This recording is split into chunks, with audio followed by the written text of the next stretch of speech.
সকলকে আমার প্রণাম এবং ভালোবাসা।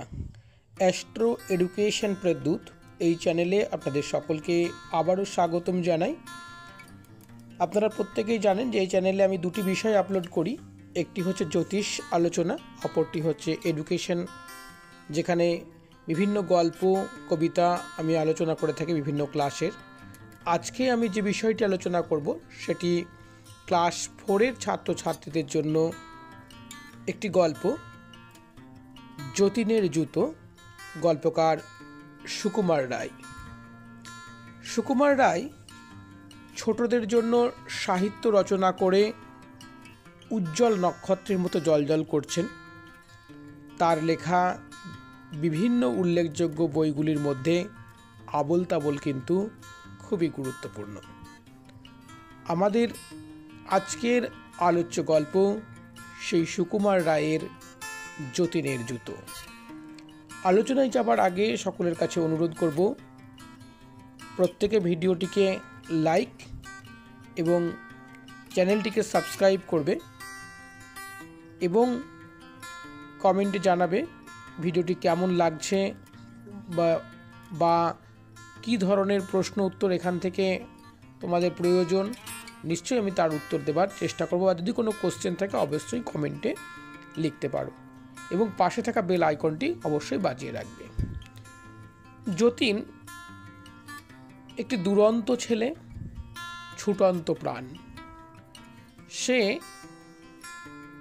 কিছু বাচ্চা যেমন আমাদের মধ্যে থাকে যারা অত্যন্ত অগোছালো হয়, দুরন্ত হয়, নিজের জিনিস যত্ন করে না, নিজের কোনো জিনিসের প্রতি খেয়াল রাখে না, খাওয়ার সময় খায় না, পড়ার সময় পড়তে বসে না, অকারণে খেলে বেড়ায়, যে জিনিসগুলো যত্ন করবার সেগুলোকে সে যত্ন করে না।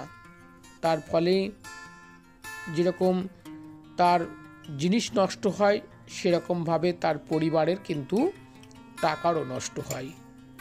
আমাদের এই গল্পের যতীন কিন্তু ঠিক এই রকমের একটি দুরন্ত ছুটন্ত বালক। আমরা গল্পে দেখি প্রথমেই গল্পকার যতীনের বাবাকে দিয়ে গল্পটি শুরু করেছে।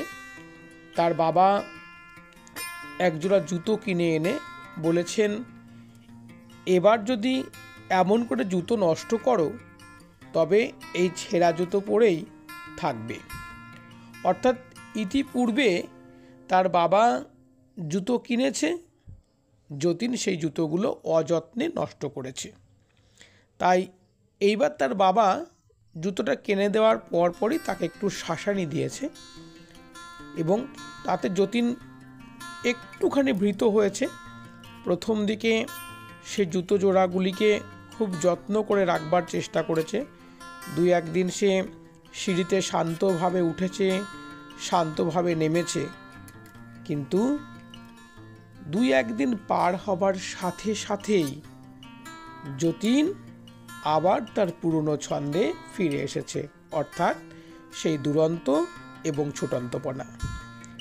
সে এবারে সিঁড়ি দিয়ে হুটোপাটা করে নামে, ফলে তার জুতোগুলো কিন্তু অল্প দিনের মধ্যেই ফাটল তৈরি হয়েছে বা ছিঁড়ে গেছে। কোনো জিনিসেই তার যত্ন নেই। স্লেটটাকে সে এমনভাবে ব্যবহার করেছে যাতে হাজারো ফাটল ধরা এবং স্লেটের পেন্সিলগুলো পড়ে এত টুকরো হয়েছে যে গোনা মুশকিল। আর একটা মন্দ অভ্যাস ছিল তার, একটা লেড পেন্সিলের গোড়াগুলো সে চিবিয়ে খায়। এতে মাস্টারমশাই অত্যন্ত বিরক্ত হয়, রেগে গিয়ে বলে, তুমি কি কিছু খেতে পাও না? বাড়িতে তোমাকে ভাত দেয় না? এই ধরনের কটূক্তি কিন্তু শিক্ষক মহাশয়দের কাছে সে শোনে, তবুও তার কোনো শিক্ষা হয় না বা নিজের জিনিসের প্রতি তার যত্ন এগুলো কিন্তু তার আসে না। ওই নতুন যে জুতো তাকে তার বাবা দিল, বললাম 2 দিন পরেই সে আবার লাফাতে শুরু করলো। ঠিক যেভাবে সে অযত্ন করতো সেভাবে অযত্ন শুরু করলো। ফলে 1 মাস যেতে না যেতেই তার চটির যে অংশটা ছিঁড়েছিল সেটা অনেক বড় হয়ে গেল। মা বললেন মুচি ডেকে সেলাই করতে, কিন্তু সেটা হলো না। দিনের পর দিন চটির হাঁ কিন্তু এদিকে বাড়তে লাগলো। তবে এই অগোছালো ছেলেটির একটি জিনিসের প্রতি খুব যত্ন ছিল, সেটি হচ্ছে তার প্রাণ প্রিয় ঘুড়ি। এই ঘুড়ি ওড়ানোর জন্য বহুবার তাকে বকুনি খেতে হয়েছে, বহুবার সে না খেয়ে দেখা গেল মাঠে ঘুড়ি উড়িয়ে বেরিয়েছে। কখন কোথায় গেছে কোনো ঠিকানা পাওয়া যায়নি তার, এরকম ঘুড়ি ওড়াতে সে ভালোবাসতো। এবং এই ঘুড়ি যদি কোনো রকমভাবে ছিঁড়ে যেত তাহলে সে রান্নাঘরে মায়ের কাছে আটা নেবার জন্য উপদ্রব করত। ঘুড়ির লেজ তৈরি করবার জন্য মায়ের যে সেলাইয়ের বাক্স ছিল সেই বাক্স সে ঘেটে করত শুধুমাত্র সেখান থেকে কাঁচি নেবার জন্য। ফলে একটা এই ঘুড়িটাকে সে এমনভাবে যত্ন করতো, এমনভাবে রাখতো, এমনভাবে পরিপাটি করত যে তার এই ঘুড়ি যত্ন করার বৈশিষ্ট্যের সঙ্গে তার অন্যান্য জিনিসের যে ছুটন্তপনা দুরন্তপনা যেন একেবারেই মেলে না। এখানে গল্পকার কিন্তু আমাদের দুটো জিনিসের কথা, দুটো বিপরীত মেরুর কথা আমাদের বললেন। যেমন বিপরীত শব্দ বলতে পারি, যেমন সাদা কালো, দিন রাত যেরকম হয়, ঠিক সেরকমভাবে এই ছুটন্ত ছেলেই একদিকে ছুটন্ত দুরন্ত অগোছালো, কিন্তু খেলার ক্ষেত্রে ঘুড়িটাই তার প্রধান, ঘুড়ির ক্ষেত্রে কিন্তু সে গোছালো। একদিন কি হয়েছে, সে স্কুলে গেছে, স্কুলে যাবার পর গাছে চড়তে গিয়ে তার ধুতিটা ছিঁড়ে গেছে। সে অযত্নবান ছেলে, সহজেই তার ধুতি ছিঁড়ে গেছে, কিন্তু তার কোনো কেয়ার নেই তাতে, এবং মনের মধ্যে কোনো দ্বন্দ্ব নেই, ছিঁড়ে গেল বা নষ্ট হলো কোনো রকম দ্বিধাদ্বন্দ্ব কিছু নেই। চটি তো ছেঁড়া ছিলই। যখন সে 3-4টে সিঁড়ি লাফিয়ে লাফিয়ে নামছে সেই ছেঁড়া চটি নিয়ে, এক সময় দেখা গেল যখন সে নিচের স্টেপে একদম নামতে গেল তখন চটি হাওয়া হয়ে গেছে যতীনকে নিয়ে। অর্থাৎ নতুন একটি দেশে চটি তাকে নিয়ে পৌঁছে গেছে। জুতোটা, চটি তো নয়, তার জুতোটা, যে জুতোটা বাবা কিনে দিয়েছিল সেটা নিয়ে সে পৌঁছে গেছে। এবং কেমন হয়ে পৌঁছেছে, সাঁই সাঁই করে শূন্যের উপর দিয়ে সে নতুন দেশে ছুটেছে। সেখানে যখন গিয়ে তার জ্ঞান ফিরেছে তখন দেখছে সেখানে মুচিদের দেশ এবং অচেনা জায়গা, চারিদিকে মুচিরা বসে আছে। তারা যতীনকে দেখে কাছে এগিয়ে আসলো। এর মধ্যে একজন মুচি মাতব্বর মতো ছিল, সে এসে বলল, তুমি দেখছি ভারী দুষ্টু, জুতো জোড়ার এমন দশা করেছ, দেখো দেখি, আর একটু হলে বেচারিদের প্রাণ বেরিয়ে যেত। যতীনের এতক্ষণে একটু সাহস পেয়েছে, সে বলল, জুতোর আবার প্রাণ আছে থাকে নাকি? মুচিরা বলল, তা না তো কি, তোমরা বুঝি মনে করো জুতোর কোনো প্রাণ নেই? জোরে হাঁটো, ওদের লাগে না? খুব লাগে, লাগে বলে তো ওরা মচমচ করে। যখন তুমি চটি পায়ে দিয়ে দূর দূর করে সিঁড়ি দিয়ে ওঠানামা করছিলে আর তোমার পায়ের চাপে ওর পাশ কেটে গিয়েছিলে, তখন কি ওর লাগেনি? খুব লেগেছিল, সেই জন্যই তো তোমাকে আমাদের কাছে নিয়ে এসেছে। যত রাজ্যের ছেলেদের জিনিসপত্রের ভার আমাদের উপর, তারা সেসবের অযত্ন করলে আমরা তাদের শিক্ষা দিই। মুচি যতীনের হাতে তার ছেঁড়া চটিটা ধরিয়ে দিয়ে বলল, নাও সেলাই করো। যতীন রেগে বলল, আমি জুতো সেলাই করি না, মুচি করে। একটু হেসে মুচি বললে, এ তোমাদের দেশ নয়, যা বলবে তাই হবে, এই ছুঁচ নাও সেলাই করো। যতীনের রাগ তখন কমে এসেছে, তার মনে ভয় হয়েছে। সে বলল, আমি জুতো সেলাই করতে জানি না। মুচি বলল, আমি দেখিয়ে দিচ্ছি, সেলাই তোমাকে করতেই হবে। যতীন ভয়ে ভয়ে জুতো সেলাই করতে বসলো। তার হাতে ছুঁচ ফুটে গেল, ঘাড় নিচু করে থাকতে থাকতে ঘাড় ব্যথা হয়ে গেল। অনেক কষ্টে সারাদিনে এক পাটি চটি সেলাই হলো। তখন সে মুচিকে বলল, কাল অন্যটা করব, এখন খিদে পেয়েছে। মুচি বলল, সে কি, সব কাজ শেষ না করে তুমি খেতে পারবে না, ঘুমোতেও পারবে না। এক পাটি চটি এখনো বাকি, তারপর তোমাকে আস্তে আস্তে চলতে শিখতে হবে, যেন আর কোনো জুতোর উপর অত্যাচার না করো। তারপর দর্জির কাছে গিয়ে ছেঁড়া কাপড় সেলাই করতে হবে। তারপর আরও কি কি জিনিস নষ্ট করেছো দেখা হবে। যতীনের তখন এই কথাগুলো শুনে চোখ ফেটে জল গড়িয়ে পড়ছে। সে কাঁদতে কাঁদতে কোনো রকমে অন্য যে আর এক পাটি চটি ছিল সেটা সেলাই করলো। ভাগ্যিস এটা একটু কম ছেঁড়া ছিল, তাই তাড়াতাড়ি সেলাই হয়ে গেল। এবারে তাকে অর্থাৎ মুচিরা যতীনকে নিয়ে একটা 5 তলা বাড়ির কাছে উপস্থিত হলো। সেখানে একটা সিঁড়ি আছে, সেই সিঁড়িতে তাকে 1 তলা থেকে 5 তলায় উঠতে বলল। যতীন সিঁড়ির নিচে দাঁড়িয়েছিল, তাকে উঠতে বলল। সে সিঁড়ি দিয়ে উঠে যখন নেমে এলো বলল, হয়নি। মুচিরা বলল, হয়নি, আবার তোমাকে উঠতে হবে, কেননা তুমি একবারে 3টে স্টেপ উঠেছো, কখনো 2টো স্টেপ উঠেছো, কখনো লাফিয়েছো। তোমাকে প্রতিটা সিঁড়ি একটা একটা করে ওঠানামা করতে হবে। এতে যতীনের প্রায় 3 বার ওঠানামা হয়ে গেল। যতীনের পা তখন টন টন করছিল। এবার সে আস্তে আস্তে উপরে উঠলো, আস্তে আস্তে নামলো। তারা বলল, আচ্ছা এবার মন্দ হয়নি, তাহলে চলো দর্জির কাছে। এই বলে তারা তাকে একটা মাঠে নিয়ে গেল। সেখানে খালি দর্জিরা সেলাই করছে। যতীনকে দেখেই তারা কাছে এসে জিজ্ঞাসা করলো, কি ছিঁড়েছ? মুচিরা উত্তর দিল, নতুন ধুতিটা দেখো কতটা ছিঁড়ে ফেলেছে। এবার ছেলেটির সামনে আবার আরেকটি নতুন বিপদ এসে দাঁড়ালো।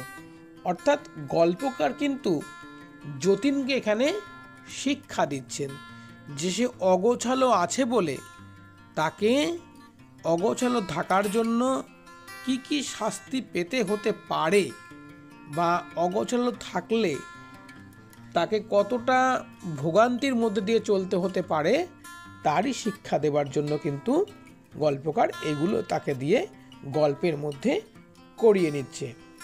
যতীন তো সেলাই করতে জানে না। সে বলল যে নতুন ধুতিটা তো ছিঁড়েছি। দর্জির মাথা নেড়ে ডেকে বলল, বড় অন্যায়, বড় অন্যায়, শিগগির সেলাই করো। যতীন আর না বলার সাহস পেল না। সে ছুঁচ নিয়ে সেলাই করতে বসে গেল। সবেমাত্র 2-1 ফোঁড় দিয়েছে, অমনি দর্জি এসে বলে, হচ্ছে না। আবার খুলিয়ে আবার সেলাই করে, আবার খুলিয়ে আবার সেলাই করে। এইভাবে করতে করতে ছেলেটির বড্ড খিদে পেয়েছে। এবারে সে কেঁদে ফেলেছে, এবং কেঁদে ফেলেছে তখন বলছে যে আমাকে বাড়ি পৌঁছে দাও, আমি আর কখনো এমন করে কাপড় ছিঁড়ব না। তাতে দর্জিরা হাসতে হাসতে বলল, বাড়ি যাবে কেন? বললো, আমার খুব খিদে পেয়েছে। বলছে, খিদে পেয়েছে? তোমার খাবার তো আমাদের কাছে আছে, বলেই পেন্সিল চিবোতে দিল। যে পেন্সিলটা আমরা শুনেছি গল্পে, যে সে অকারণে পেন্সিল চিবোতো, প্রথমেই আমরা গল্পে আলোচনা করেছি, তাই সেই শাস্তিটাও তাকে এখানে দেয়া হচ্ছে। কিন্তু খিদে পেটে পেন্সিল খেলে কি আর আমাদের পেট ভরে না। সেটা একটা কুঅভ্যাস ছিল। কুঅভ্যাসগুলো যাতে বাচ্চারা না শেখে বা যদি থাকে সেগুলো থেকে যাতে দূরে থাকে, তার জন্যই কিন্তু এই গল্পটি। তখন কতগুলো পেন্সিল যখন এনে দিয়েছে, তখন তার কাছে আর কোনো কিছু বলারও ছিল না, কোনো কিছু আর খাবারও ছিল না। এই বলে তারা যার যার কাজে চলে গেল দর্জিরা। তখন সেই পরিশ্রান্ত ক্লান্ত যতীন কাঁদতে কাঁদতে মাটিতে শুয়ে পড়ল। এমন সময়, ঠিক এই সময়, আমরা গল্পে আগে আলোচনা করেছি যতীন একটা জিনিসকে খুব পছন্দ করত, সেটাকে খুব যত্ন করত। কি বলতো সেটা? সেটা হচ্ছে তার সেই ঘুড়িটা। এইবার দেখো কত সুন্দর গল্পকার এখানে একটা জিনিস আমাদেরকে শেখাচ্ছে যে যাকে তুমি যত্ন করবে সে তোমার জন্য কিছু না কিছু করবেই। তার ঠিক ঘুড়িটাও এবার তার কাছে চলে আসলো। ঘুড়িটা শো করে এসে তার কাছে গোদ দিয়ে পড়ে বলল, তুমি তো আমাকে খুব যত্ন করো, এক কাজ করো, তুমি আমার লেজটা ধরো, চলো তোমাকে নিয়ে আমি উড়ে যাব। যতীন তখন তার লেজ ধরেছে। ঘুড়ি যখন উঠতে শুরু করেছে, সেই ওড়ার শব্দে দর্জিরা বড় বড় কাঁচি নিয়ে ছুটে চলে এসেছে। দিয়ে যখন সুতোটা দিয়েছে কেটে, তখন ঘুড়ি আর যতীন জড়াজড়ি করে নিচের দিকে পড়তে লাগলো। পড়তে পড়তে যেই মাটিতে ধাঁই করে পড়েছে, অমনি যতীনের মাথায় আচমকা লেগেছে। ঘুড়িটার কি হলো কে জানে। যতীন দেখলো সে সিঁড়ির নিচে শুয়ে আছে, তার মাথায় ভয়ানক বেদনা হয়েছে। কিছুদিন ভুগে যতীন সেরে উঠল। তার মা বললেন, আহা, সিঁড়ি থেকে পড়ে গিয়ে এই ভোগান্তির বাছা আমার দুর্বল হয়ে গেছে। সেই স্ফূর্তি নেই, লাফিয়ে ঝাঁপিয়ে চলা নেই, দুরন্তপনা তার একেবারে চলে গেছে। কিছুতেই সে এখন শান্ত হয়ে গেছে। না হলেই এক জোড়া জুতোই কি 4 মাস যায়। আসলে গল্পকার আমাদেরকে শেখাতে চাইলেন যে যদি আমরা কোনো জিনিসের যত্ন করি সে কিন্তু আমাদের উপকার করে, যদি আমরা কোনো জিনিসের যত্ন না করি সেই জিনিসটা অকারণে নষ্ট হয়। এবং আমাদের লেখাপড়ার এবং কাজের জিনিসগুলোকে সবসময় গুছিয়ে পরিপাটি করে সুন্দর করে রাখা উচিত। তার কখনো অযত্ন করতে নেই। যত্ন করলে সেগুলো কি হবে, আমাদের যখন দরকার হবে সে ঠিক আমাদের উপকার করবে। এইভাবেই গল্পকার ছোট ছোট বাচ্চাদেরকে কিন্তু বা আমাদেরকে কিন্তু এখানে শিক্ষা দিয়েছেন যে আমাদের লেখাপড়ার জিনিস, আমাদের কাজের জিনিস, আমাদের প্রয়োজনীয় জিনিসগুলোকে সবসময় গুছিয়ে পরিপাটি করে রাখতে হয়।